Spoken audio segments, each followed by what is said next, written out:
All right, everybody. Well, happy Monday. I am super excited to have this guest on tonight. And while I'm going to make sure that I introduce her absolutely properly in the way that Lisa Foster deserves, I will tell you personally, she is absolutely one of my favorite humans in the entire world. I went through her coaching program, and through that, we became incredible friends. She has been a mentor to me. She has been instrumental in my current relationship, helping me absolutely find my fiance. And for those of you that don't know, she will be the officiant at our wedding. That may or may not be in 2020. Thank you, COVID-19.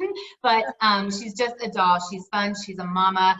She's a wife. She's just an incredible, incredible soul and has so much greatness for you. So with no further ado, I want to introduce leadership and team development speaker, consultant coach, Lisa Foster. Thank you. So happy to be here. It's so fun to be with you, Lauren. You know, I'm a huge fan of you and your work in the world and the light that you shine everywhere you go. So thank you.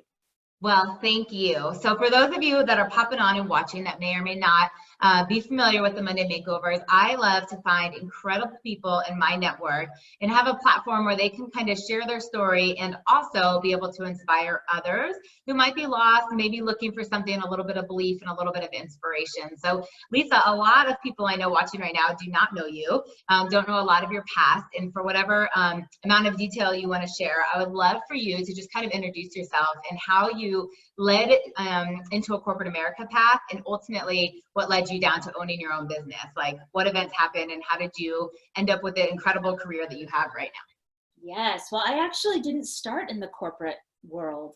I was a speech communications major in college and started in the world of nonprofit development and marketing, and then became a stay-at-home mom. I homeschooled my son for a number of years, and it was actually during that time that I encouraged my now ex-husband to start a business. And I will say, you know, when I was thinking about our conversation, I was thinking about the fact that my personality is such that I love an empty whiteboard. I've always sort of been a natural leader in that sense of like, let's just go on some adventures and set new goals and do some things.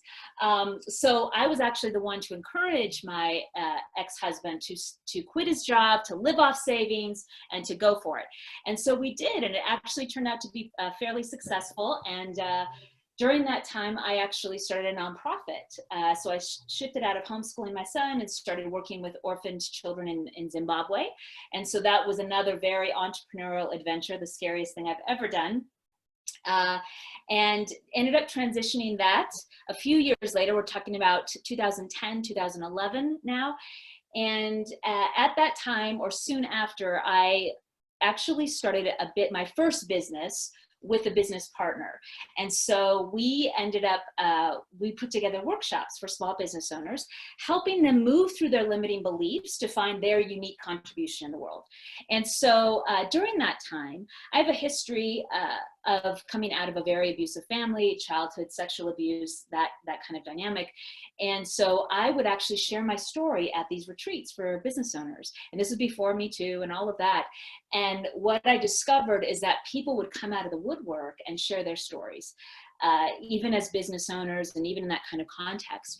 And so a few years after I was, doing that with the business party, I felt like it was time for me to do the work that I was meant to do in the world. And this is at the same time I had gone through a divorce, and so was starting a whole new life. And that's when I started Paraloom. And the original vision of Paraloom was to transform the conversation about sexual violation and really to help survivors become thrivers in the world.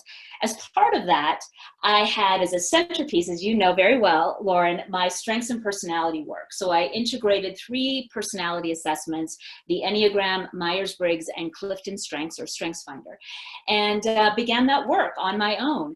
And soon discovered that people wanted, when yourself included, it's like, oh, this part of the work that you're doing, I really want to bring to other people, teams, etc. And so just last year in 2019, I ended up pivoting. And we'll probably talk about a lot about pivoting as an entrepreneur. It's a very appropriate term. It's a very nice euphemism for, oh my gosh, I got to change courses, But I pivoted and actually this was a very conscious choice. I got remarried, I moved to Boulder, I was on the next stage of my journey and really felt like the work that I was doing with Strengths and Personality could reach a wider audience, and I could do that work as a speaker and a consultant coach. And so that's really where Paraloom is today. So yeah, my journey as an entrepreneur, it felt very natural. You know, I can't imagine working for somebody else, to be honest with you. And I think you're probably the same way. I like being my own boss. Maybe that's a control issue. I don't know, but that's the reality. I always tell people I'm psychologically unemployable, and I stole that from my friend Zach. But I do like being my own boss and having my own schedule, and I also like to work. I just want to work for me. And it was so funny, you guys. We were chatting just before we went live, and I was telling Lisa one of the reasons that I'm loving to interview these amazing people in my life is because I always find out something that I didn't know about them. And I did not know that she wasn't in corporate America, because I thought the pathway was the corporate America, stay-at-home mom, nonprofit, self-employed. So I gave you a career that you never even had. So I'm glad that you cleared that up. And one of the things I want to just immediately dive into a little bit, I've got a few questions I want to make sure we touch on. But when you shared that the nonprofit in Zimbabwe was one of the scariest things you've ever done, how do you feel like you overcame that fear? Or how do you continue when there's scary events in your life? Like, can I do this? Can I not? Like, go for it. And how do you think other people can benefit from your experience to just go for it? Yeah, that's a great question. And, you know, immediately I think of it, I'm going to say his name wrong because everyone knows his name, but Simon Sinek? Yeah, who talks about the big why. I am someone, if the why is big enough, I will jump off a cliff in pursuit of it. And especially if it feels aligned with my life purpose, it feels aligned with my spirit. And, you know, I'm a person of faith in the world. And so I can't talk about that work in Zimbabwe without mentioning that was a very spiritual journey for me, of feeling like I needed to birth this thing in the world. And there was probably a year to 2 years where almost every single night, no kidding, I was up in the middle of the night freaking out because I had certain skills to build a nonprofit here, one of which was, yeah, I can get the board involved, I can get people engaged, I can do great events, all of this stuff here. But the work actually in Zimbabwe with the director in Zimbabwe, I didn't know what I was doing at all. And so I would just cry and pray and get enough courage to take that next step. And so really, those are probably my two biggest encouragements for people. If you can get to why you are pursuing this goal, and if it's big enough, and if it's worthy enough, then to take one step at a time, to do the next thing, to keep it alive, that's how we end up building things sometimes.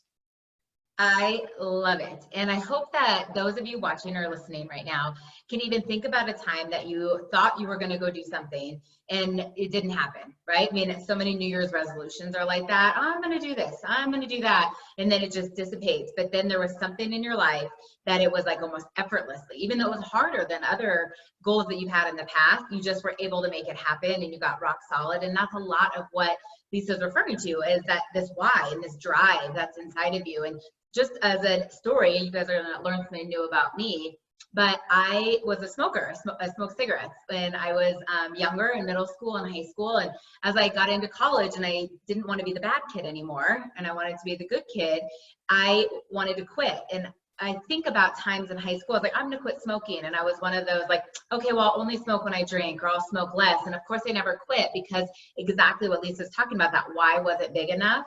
And suddenly, when I'm going to tell you something that's going to tee up my next question to Lisa, something I didn't know about myself then, that significance is a strength of mine. My motivation around these like cool people were not the bad crowd anymore, right? The cool people were the honors club and these driven, hardworking people. And I didn't want the stigma of being a smoker. And it was like overnight. I said, I'm done. I quit. I never looked back. I've not smoked a cigarette in over 20 years, but that why, that drive was big enough. And whether that's opening up your own business, that's running a marathon, that's doing a fitness show, somehow there's just a time that it happens. So I love that you shared that. I wanted to go back because I think a lot of people have no idea about the Enneagram, about Myers-Briggs, about StrengthsFinders, and maybe just in a couple minutes, give a bird's eye overview of not only what they are, but how they've been so incredible and influential in your business. Yes, so they are 3 different personality assessments. There are over 2,000 on the market, so there's a ton. I'm sure everyone listening has taken at least some little quiz in a magazine or something at some point. For me, these assessments really provide a framework to understand our superpowers. So really what our greatest contribution can be in life and in work, and they give us so much confidence when we understand that. They help us when we're pursuing those big whys, but also they give us clues as to what I call our kryptonite, which is that which disempowers us, those things that we do in life or business that we just feel so drained by or that we put off and never get done. And the third thing they show us is the core driving motivation in our life. Especially, I find that with the Enneagram, the Enneagram reveals that core driving motivation. And when we can align ourselves with our superpowers, if we can harness our superpowers, if we can hack that kryptonite, so really find ways to not be in our kryptonite as much as possible and be in our superpowers, and also align what our business is and what our approach to business is with our core motivation, that is really what shoots us, I think, to the moon potentially in terms of our ability to build thriving businesses. I love it. That is like the most perfect analogy ever. And I'm like, just for those of you always like, where does she look down? We're on a Zoom that goes to live, but I'm watching the chat on my phone. And so I'm making sure you're engaged and like answering some questions or some type of ways. And that's where I am. So I'm doing both because I'm a multitasker. But I want to make sure I can pay attention. I can't see it on my computer. So we often hear about like famous failures, right? And that if so-and-so hadn't quit, we wouldn't have the light bulb. Or if so-and-so hadn't quit, we wouldn't have one of the all-time NBA players of all time. And if Oprah had quit, we wouldn't have the show, right? It's easy to look at Walt Disney and Michael Jordan and these famous people. But with ourselves, I think often we carry the shame of I'm not good enough. Or, you know, it's not as easy. We think it's going to be like, whoop, and it's not. And then we give ourselves all this negative self-talk, but if we overcome those difficulties, those challenges, we can really learn from it and I think progress or step into the next stage.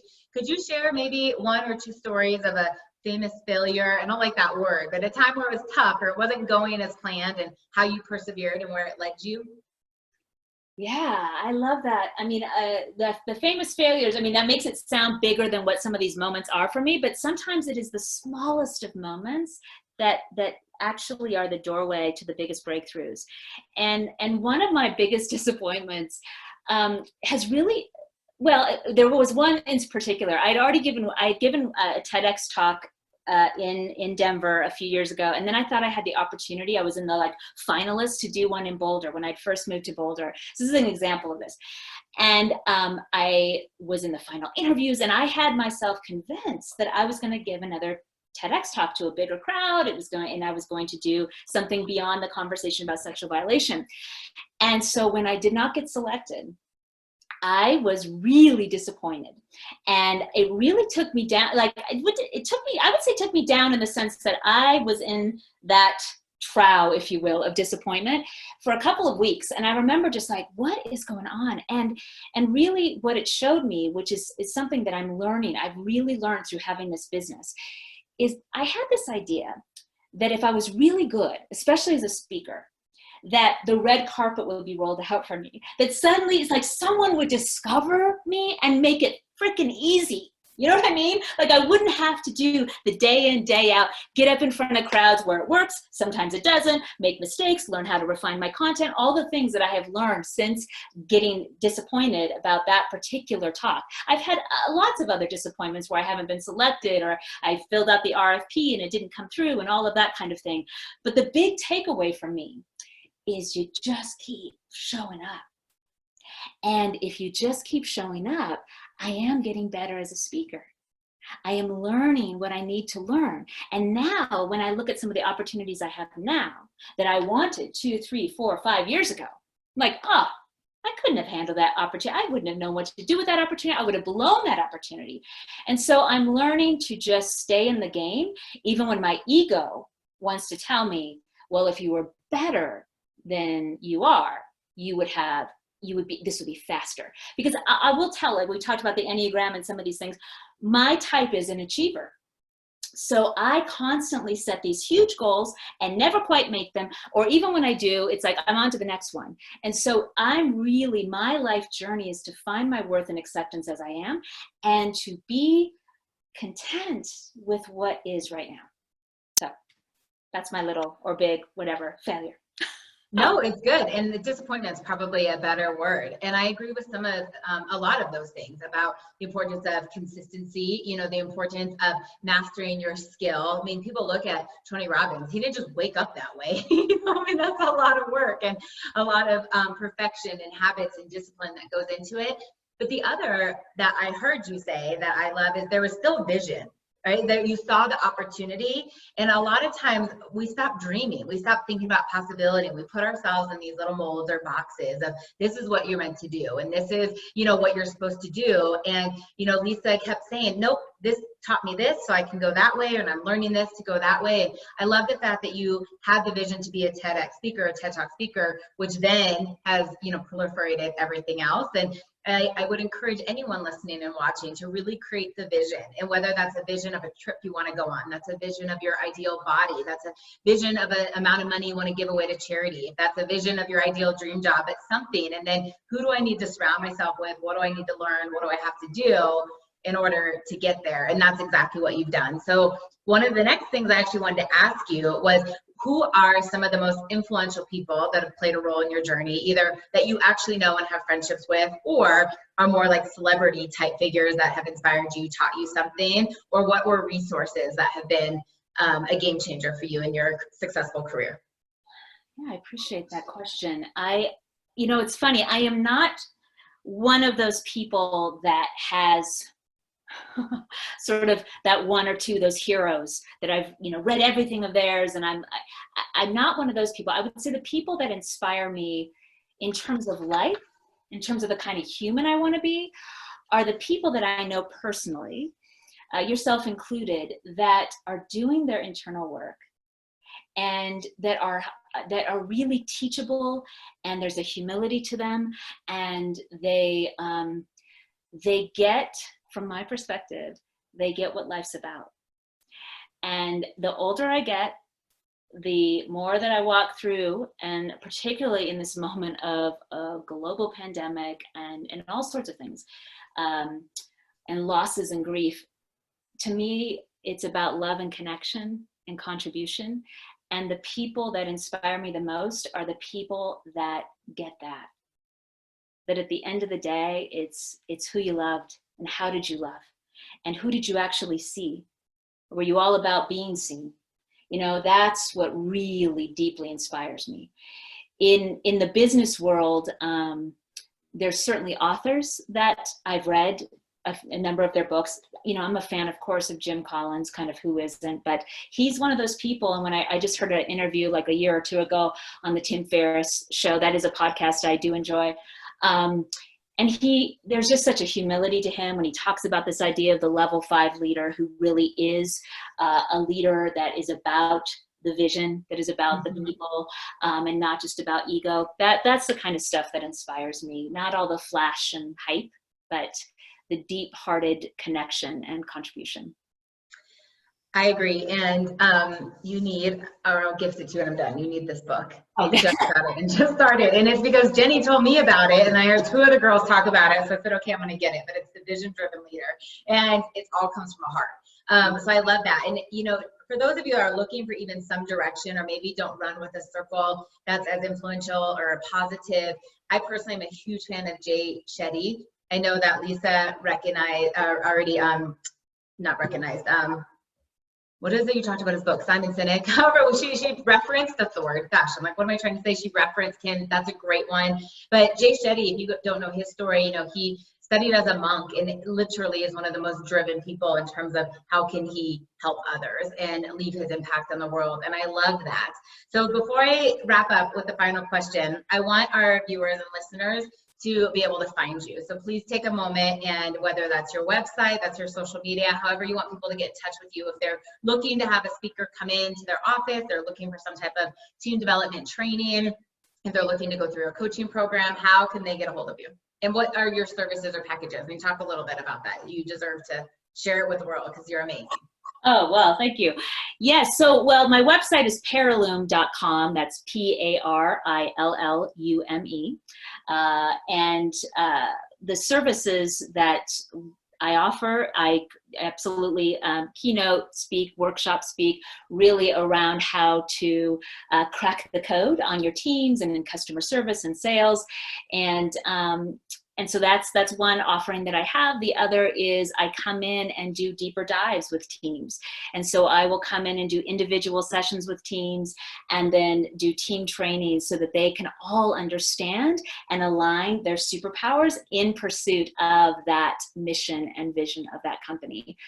So that's really the main offerings that I have at this point. And people can reach out. I am on Facebook. I am on LinkedIn. I am not like you, Lauren, an amazing social media person. That is definitely still a growth edge for me. But yeah, they can certainly find me there, and also at lisa@paralume.com, and they can just email. I love it. And I will put in a personal testimonial. Not only have I gone through Lisa's coaching program, and she was the impetus for me writing my book, and I tell a lot about my story and learning how to leverage those superpowers, or understanding my kryptonite, or how my kryptonite affected others. It was an incredible transformation journey that I went on my own, but I then did hire Lisa to work with our team. And so most of you know I'm in a network marketing company, which is great because we work with a lot of people, but often what comes with that too is people without the same similar backgrounds, different educational levels, a variety of personalities. And we have continued to flourish using some of the foundational things that Lisa taught us on all of our different strengths and our superpowers and those kryptonites, so that people come together, and especially too with my relationship. And not just for me as an individual to find true love. I was just messaging a girl right before this who's in a toxic relationship, and I said, oh my gosh, I've been there. But truly how we communicate and how we flourish as a couple. So I can't speak enough about you and the work that you do and the imprint you are leaving. So my final question, and you knew nothing about this one, but this is my little kind of secret question. And you touched on it a little bit with the Zimbabwe piece, and I didn't know that we were going to go there. But I always ask if you could draw the world's energy together, right? Financial resources, like all their compassion, and we could donate towards any organization. Like, what's a charity? What's a place that you want to bring awareness to? I think often we're just uneducated of what's in the world and where people need help. So this is a time for you to ask if someone's listening or watching and can contribute to a cause that you care about. What is that? Well, my gosh, immediately the cause I care about is, kids in abuse, kids not knowing they're loved, kids not having at least one adult face that mirrors back to them their greatness. Like, that's my heartbeat. That's where I personally give. And that was the impetus for the work in Zimbabwe, was for these orphan children to have a face of love. So that matters tremendously to me. In terms of organizations, specific organizations, of course, where my nonprofit is and grew up in is an organization called Vision Trust, with the same director. It's now been 12 years, and there's now a couple thousand, I believe, maybe not 2,000, but 1,000 children now in Zimbabwe through community-based care programs. Also, the other organization that I support here in Boulder County is called Realities for Children, and they help foster kids opting out of foster care because, once they're 18, they really don't have any resources. And so it's an organization that helps raise funds for them to go to college and get scholarships. So all of that is important to me. I also, I will give a shout out to the Wings organization because it is very important to me, and I've done work with their organization. I have been closely connected to them. They are for adult survivors of childhood sexual abuse. They have support groups, and so it's all connected for me because what happens in childhood, as you know, Lauren, it has this ripple effect. And so anything we can do to help people know they're loved and that they are valued and the worth that they have as soon as possible, that's what gets me going. That's awesome. I love it. And you can feel the passion and the authenticity. And the best line I thought you just said is for an adult to mirror that child and let them know that they are loved. That gives me absolute goosebumps. So I hope that you all do reach out to Lisa. Thank you for watching. Thank you for listening. Happy Monday. And there's just another amazing success story that I like to call Makeover Monday. Have a great night. Bye, you guys.